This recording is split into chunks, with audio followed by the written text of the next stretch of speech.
DMTV Info, votre chaîne d'information en temps réel. La politique, la santé, le sport, les faits de société, la musique, les rumeurs et bien plus encore.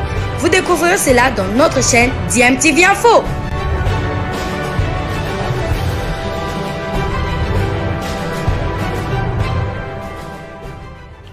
Vous êtes sur DMTV, bonjour ou bonsoir, tout dépend de l'heure à laquelle vous nous suivez. Tout plaisir est pour nous de vous retrouver, mais surtout de savoir que vous êtes nombreux en train de suivre votre chaîne YouTube DMTV. DMTV qui vous propose l'actualité, vous propose également des analyses et des réflexions sur des sujets d'actualité, sur des faits sociaux, tout simplement sur des réalités que nous observons ici chez nous en République démocratique du Congo.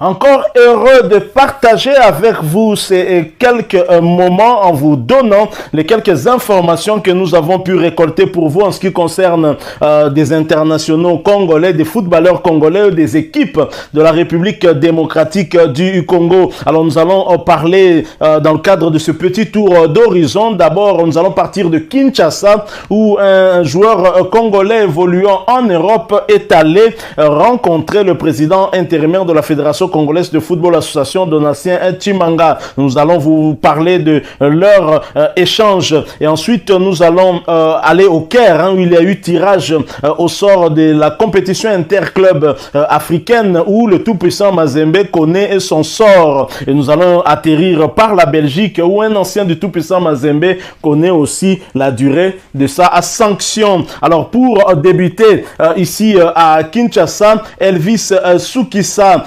un joueur congolais, était allé à la Fédération congolaise de football association. L'attaquant congolais en séjour à Kinshasa a été accompagné par l'ambassadeur du football congolais, Roger Itoto, à la Fédération congolaise de football association pour s'entretenir avec le président intérimaire Donatien Tshimanga. À la sortie de l'audience, l'attaquant congolais Elvis Soukissa a déclaré à la presse qu'il est disponible pour prêter main forte à la sélection congolaise qualifiée pour la double confrontation des matchs de barrage des éliminatoires de la Coupe du Monde Qatar 2022. L'entretien s'est déroulé en présence du secrétaire général ad interim de la Fédération congolaise de football association belge Sitouatala, le meilleur buteur du FK Senica de la division 1 de Fortuna Liga de la Slovaquie qui vient de signer pour MSK Zilina, toujours en D1, a fait savoir qu'il était approché par l'ambassadeur Roger Itoto afin de porter le maillot de l'équipe de la République démocratique du Congo. Le joueur formé par le feu Mwepu à l'académie belge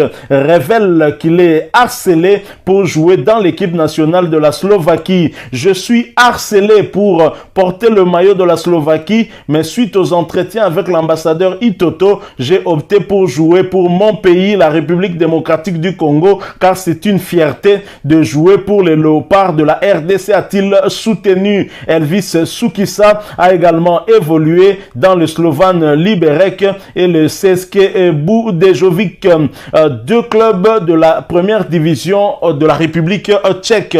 Voilà Elvis Soukissa qui finalement est allé s'entretenir avec le président ad interim de la fédération. C'est dire que l'ambassadeur des équipes nationales Roger Itoto est en train de faire son travail après Silas Katompa qu'il avait contacté en Allemagne et ce dernier est arrivé ici à Kinshasa, s'est entretenu avec le ministre des Sports ainsi que le président ad interim de la Fédération congolaise de football association. Voilà le tour de Elvis Soukissa. Elvis Soukissa qui est un bon joueur, qui est parmi les meilleurs buteurs congolais évoluant à l'étranger de cette saison. Il a déjà pas moins de 8 buts à son actif et félicitations à lui. C'est un bon attaquant aussi. La République démocratique du Congo devient attractive ces derniers temps. Les binationaux ou des Congolais qui ont quitté la République démocratique du Congo pour l'extérieur veulent bien porter le maillot et le mouiller pour la patrie. Et donc la RDC qui court derrière une deuxième qualification pour le mondial a donc besoin de toutes ses forces pour atteindre son objectif. Nous voulons qu'Hector Raoul Cooper ait l'embarras du choix. C'est cela que nous voulons. Donc voilà tout pour Elvis Soukissa. Nous vous en parlons de temps en temps d'ailleurs ici à DMTV. Nous reviendrons également sur ce joueur avec plus d'informations dès que nous en aurons pour partager avec vous. C'est aussi cela notre contribution par rapport au développement et à l'évolution de notre football. Alors nous poursuivons ce tour d'horizon en allant au Caire où il y a eu tirage au sort et le tout-puissant Mazembe est fixé par rapport à la phase des groupes de la Coupe de la Confédération africaine et nous en parlons après cette courte pause.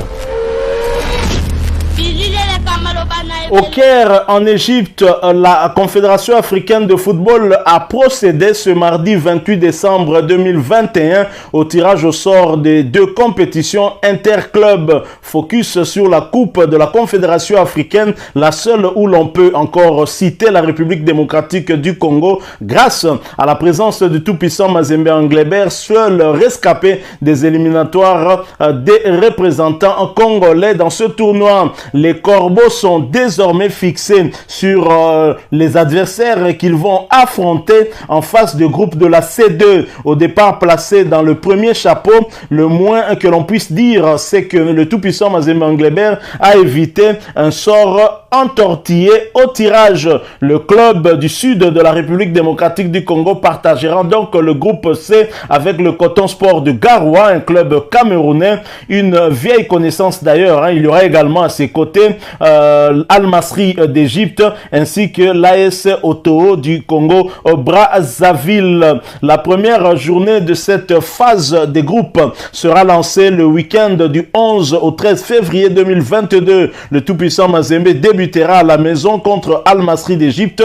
Pendant ce temps, l'AS Otoo sera en train de jouer à domicile la formation de Coton Sport de Garoua. Sorti précocement de la Ligue des Champions, les hommes de Franck Dumas ont une revanche à prendre en Coupe de la Confédération africaine de football. Les deux dernières fois qu'ils l'ont disputé, ils l'ont remporté, mais avec une autre génération d'autres entraîneurs, mais le même emblème et la même soif de gagner. L'ADN du tout-puissant Mazembe, nous le savons, c'est de gagner. Et c'est vrai que lorsque le tout-puissant Mazembe est éliminé de la Coupe de la Ligue des Champions africaine et qu'il est déversé en Coupe de la CAF, attention, Mazembe monte crescendo et peut aller jusqu'au bout. Et cette année, même en championnat de Vodacom Ligue 1, on voit un tout-puissant Mazembe très en forme, malgré qu'il a eu beaucoup de changements avec des nouveaux joueurs qui sont venus, des joueurs tels que Ernest Luzolo, ancien de l'AS Club, ou encore Mercé Ngimbi, ancien de Maniema Union. Maniema Union, d'ailleurs, club qui a su ralentir un tout petit peu les velléités du tout-puissant Mazembe en l'accrochant. C'est vrai que c'était à l'extérieur pour le tout-puissant Mazembe, à domicile pour Maniema Union à Kindu, où les Corbeaux ont été accrochés. Match nul contre Maniema Union. Maniema Union, justement, qui fait partie des clubs qui avaient été éliminés lors de ce tour de cadrage de la Coupe de la Confédération africaine avec le dernier club Motema Pembe et le tout-puissant Mazembe Anglebert reste la seule équipe représentative de la RDC, mais n'oublions pas que Mazembe s'est qualifié dans la douleur avec un autobus qui l'a qualifié, puisque lorsqu'on fait la comptabilité de ces deux rencontres, victoire ici à Lubumbashi 1-0 et match nul 0 but partout en Afrique du Sud face à une équipe du bas du tableau du championnat sud-africain, on a des raisons quand même de s'inquiéter un tout petit peu, mais nous connaissons Mazembe, les Badiangwena sont en train de monter en puissance, je l'ai dit, ils sont en train de démontrer déjà de bonnes choses en championnat, et de l'autre côté, même en équipe nationale pour le stage prévu pour les joueurs évoluant en Afrique, en Afrique donc, beaucoup plus ceux qui évoluent en République démocratique du Congo avec 21 joueurs dont 9 viennent du tout-puissant Mazembe. Cela démontre à suffisance que cette équipe peut encore servir la République démocratique du Congo, que les Congolais peuvent encore compter sur cette équipe, et donc nous allons tous être derrière le tout-puissant Mazembe pour le pousser à aller le plus loin dans cette compétition, étant donné que Mazembe est resté le seul. Faut pas oublier que si aujourd'hui la République démocratique du Congo peut compter 4 équipes en compétition interclub africaine, c'est grâce au tout-puissant Mazembe. Le reconnaître, ce n'est pas en tout cas une honte. Voilà, nous allons atterrir avec ce tour d'horizon en allant prendre des nouvelles d'un ancien du tout-puissant Mazembe. Nous en parlons après cette courte pause. En Belgique, nous allons en Jupiler Pro League, où un ancien du tout-puissant Mazembe qui avait écopé d'un carton rouge est fixé par la durée de sa sanction. En effet, la commission de discipline n'a pas été clémente envers l'international congolais Merveille Bopé, exclu face à la Gantoise. Le Léopard s'est vu proposer 4 matchs de suspension avec 1 en sursis, mais le Standard de Liège s'y est opposé et l'affaire sera traitée devant le comité de discipline le 4 janvier 2022 à 17 h. Les Rouges sont en congé jusqu'au 4 janvier. Le Standard est toujours actif sur le dossier de la suspension de Merveille Bokadi. Si la décision est maintenue, elle risque de priver le Congolais à la reprise des matchs contre leur rival éternel Anderlecht, le FC Bruges ainsi que Eupen. Des matchs, des duels dont le Standard de Liège, qui est un peu en mal dans ce championnat de Jupiler Pro League, peut vraiment regretter. Le Standard aura bien besoin de son milieu de terrain, joueur polyvalent qui peut vous jouer dans tout ce milieu et même en défense centrale. Donc voilà, Merveille Bopé fixé sur sa sanction. Et voilà qui met fin aussi à ce petit tour d'horizon que nous avons voulu partager avec vous. Nous l'avons débuté par Kinshasa avec Elvis Soukissa qui veut porter le maillot de la République démocratique du Congo et non le maillot de la Slovaquie. Il était allé rencontrer le président ad interim de la Fédération congolaise de football association, accompagné bien sûr de Roger Itoto, l'ambassadeur du football congolais. On a parlé également de ce tirage qui a eu lieu ce mardi 28 décembre au Caire, qui met le tout-puissant Mazembe dans le groupe C ensemble avec Coton Sport de Garoua du Cameroun, Al Masry d'Égypte ainsi que Otoro du Congo au Brazzaville. On a atterri en Belgique où Merveille Bopé s'est vu sanctionné de 4 matchs de suspension après le carton rouge écopé contre la Gantoise, dont un match avec sursis. Le Standard a interjeté appel de cette décision. Voilà tout. Merci à vous qui nous avez suivis. Si vous l'avez aimé, laissez-nous un maximum de j'aime. Merci de partager avec nous aussi votre point de vue en nous les laissant à travers un commentaire. Vous êtes nouveau sur cette chaîne ou ancien que vous ne vous êtes pas encore abonné, n'hésitez pas, abonnez-vous et n'oubliez pas d'activer la petite cloche de notification. Pour cela, cliquez tout simplement sur celle que vous verrez apparaître dès que vous serez abonné, parce qu'elle va vous permettre de ne plus rien manquer des prochaines vidéos que nous allons vous proposer. Encore une fois, merci, avec espoir de vous retrouver bientôt dans un autre sujet d'actualité. En attendant, portez-vous bien et DMTV vous dit au revoir.